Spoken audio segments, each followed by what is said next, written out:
कैसे हो दोस्तों।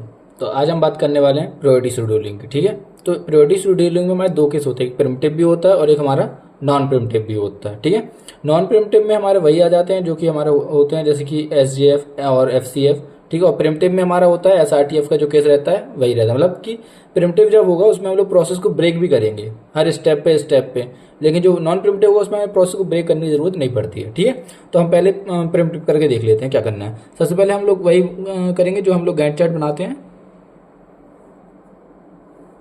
ठीक है, और स्टार्ट कर देंगे।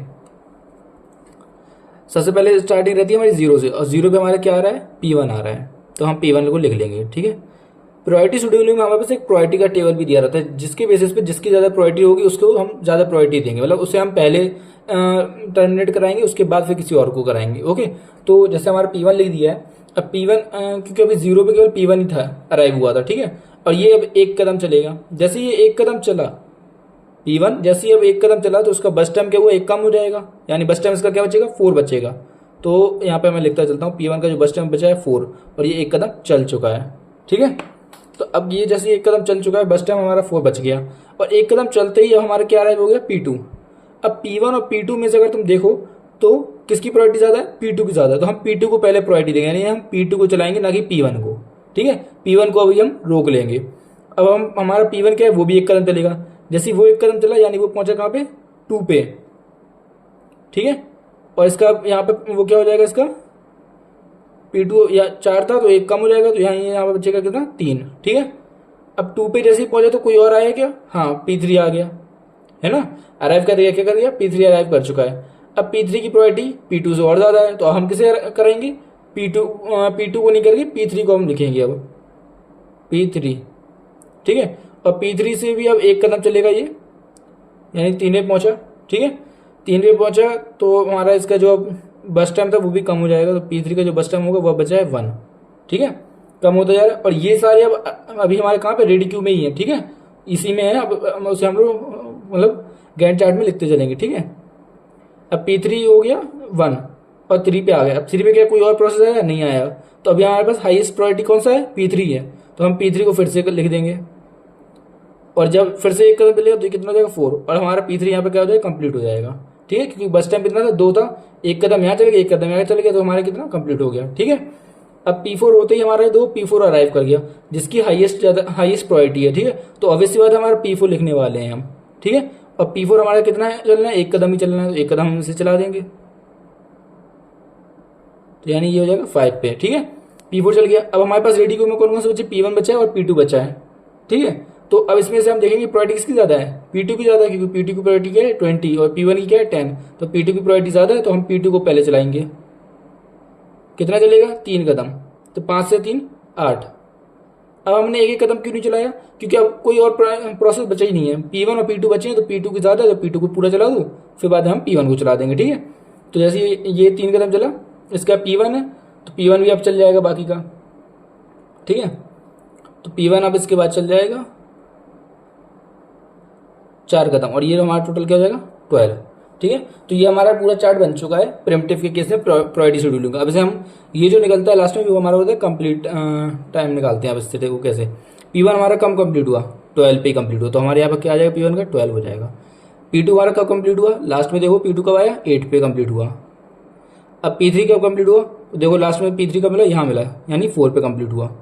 P4 कब कंप्लीट हुआ, लास्ट में हमारा क्या है 5, तो यहाँ P5 का मतलब P4 कंप्लीट हुआ 5 पे। ठीक है, तो कंप्लीट टाइम आ गया।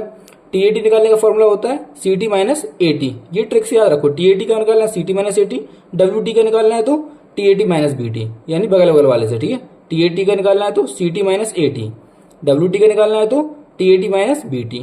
ओके, तो बस अब निकाल देंगे TAT, तो 12 माइनस 0 करेंगे तो क्या आ जाएगा 12, 8 माइनस 1 करेंगे तो क्या आ जाएगा 7, 4 माइनस 2 करेंगे तो क्या आ जाएगा 2, और 5 माइनस 4 करेंगे तो क्या आ जाएगा 1। ठीक है, वेटिंग टाइम निकालना है तो TAT माइनस BT, तो 12 माइनस करेंगे जब हम लोग, मतलब 5 माइनस करेंगे 12 से कितना आएगा, तो 2 और 3 जाएगा, कितना आ जाएगा हमारा 7, और यहाँ पे हम 7 माइनस से 4 करेंगे तो क्या जाएगा 3, 2 में से 2 जाएगा क्या जाएगा 0, और 1 में से 1 जाएगा क्या जाएगा 0। ओके, तो ये हो गया हमारा प्रिमिटिव के केस में। आई होप आपको अच्छे से समझ में आ चुका होगा। अब हम बात कर लेते हैं नॉन प्रिमिटिव के केस में। नॉन प्रिमिटिव के केस में क्या करते हैं हम लोग, ये सेम SF की तरफ, मतलब FCF जो होता है उसकी तरह, और SGF जो होता है उसकी तरह काम करते हैं। यानी कि अगर कोई प्रोसेस हमारा गैंट चार्ट में आता है तो हम उसे ब्रेक नहीं करेंगे। जैसे हम यहाँ पे जो ब्रेक कर रहे थे ना, P1 आया था लेकिन हमने उसे पूरा कंप्लीट एग्जीक्यूट नहीं कराया, एक कदम चलाया लेकिन इतने P2 आ गया, उसकी प्रायोरिटी ज्यादा थी तो हमने उसे प्रायोरिटी दी, P1 को हमने रोक लिया था। इसमें हम रोकेंगे नहीं किसी को। चलो देखते हैं कैसे। इसमें भी हम गैंट चार्ट बनाते हैं। ओके, स्टार्टिंग 0 रहती है, ठीक है, 0 है स्टार्टिंग में। अब हमारे सबसे पहले क्या अराइव हुआ, P1 0 पे आ गया तो हम P1 लिख देंगे। और हालांकि ये क्या है, हमारा नॉन प्रिमिटिव है ना, तो हम इसमें हम क्या है, ब्रेक नहीं करेंगे। तो यानी P1 अगर आ गया तो ये कंप्लीट एग्जीक्यूट करेगा। कितना है, 5 इसका बस टाइम है, तो ये 5 कदम पूरा चल जाएगा, ठीक है। अब हमारा अगला क्या है, यही 5 कदम चला तो हम देखेंगे ये सारे इसमें अराइव हो चुके होंगे। यही 5 कदम चला तो यहाँ पे कौन कौन आ चुका होगा, यहाँ पे P2 भी आ चुका होगा, P3 भी आ चुका होगा और P4 भी आ चुका होगा, रेडी क्यू में आ चुके होंगे। तो अब इन तीनों में से हाईएस्ट प्रायोरिटी किसकी है, ऑब्वियसली बात है P4 की हाईएस्ट प्रायोरिटी है, तो हम P4 को पहले चलाएंगे, ठीक है। P4 कितना चलने वाला है, 1 कदम, तो 5 से 1 चला तो 6 कदम हो जाएगा। अब हमारे पास कौन कौन से बचे, P4 यहाँ से चला गया, अब बचा P2 और P3। हाईएस्ट प्रायोरिटी किसकी है, P3 की है, तो P3 चलेगा हमारा, ठीक है। P3 कितने कदम चलने वाला है, 2 कदम, तो 6 से 2 कदम चलेगा तो इसमें 8, ठीक है। अब P3 भी चला गया, बचा लास्ट में क्या, P2, ठीक है। P2 कितने कदम चलने वाला है, 4 कदम, तो 8 और 4 12। ओके, तो कंप्लीट टाइम निकालते हैं। P1 कब कंप्लीट हुआ, 5 पे। P4 कब कंप्लीट हुआ, 6 पे, सॉरी P4 हुआ 6 पे, यहाँ आएगा, ठीक है। और यहाँ पे P2 कब कंप्लीट हुआ, 12 पे, तो यहाँ आएगा 12। ओके, ध्यान से करना आप भी। और P3 कब कंप्लीट हुआ हमारा, 8 पे। क्लियर हुआ। अब हमारा TAT का क्या फॉर्मूला था, CT माइनस AT, तो 5 माइनस 0 कर दोगे 5, 12 माइनस 1 करोगे तो 11, 8 माइनस 2 करोगे तो 8 गया 7 गया 6, और 6 माइनस 4 करोगे 2, ठीक है। WT निकालोगे तो क्या होगा, TAT माइनस BT, 5 माइनस 5 किया 0, 11 माइनस 4 किया तो कितना आ जाएगा तुम्हारा, 11 गया 10 गया 9 गया 8 गया 7। ओके, और 6 में से जब 2 गएगा तो क्या आ जाएगा हमारा 4, और 2 में से 1 जाएगा तो क्या आ जाएगा हमारा 1। ओके, तो ये हमारा क्या हो गया, नॉन प्रिमिटिव वाला प्रायोरिटी, और ये हो गया हमारा प्रिमिटिव वाला प्रायोरिटी। तुम देख रहे हो कि यहाँ पर जो अलग अलग गैंट चार्ट बना है दोनों का, ठीक है। तो ऑब्वियसली बात है अलग अलग ही बनेगा, क्योंकि ये हमारा प्रिमिटिव की, नॉन प्रिमिटिव केस में क्या होता है, हम ब्रेक नहीं करते हैं, कंप्लीट एग्जीक्यूट करते हैं। अगर कोई आ गया तो उसे पूरा कंप्लीट एग्जीक्यूट करेंगे, देन अगले वाले की प्रोसेस को लाएंगे, ठीक है।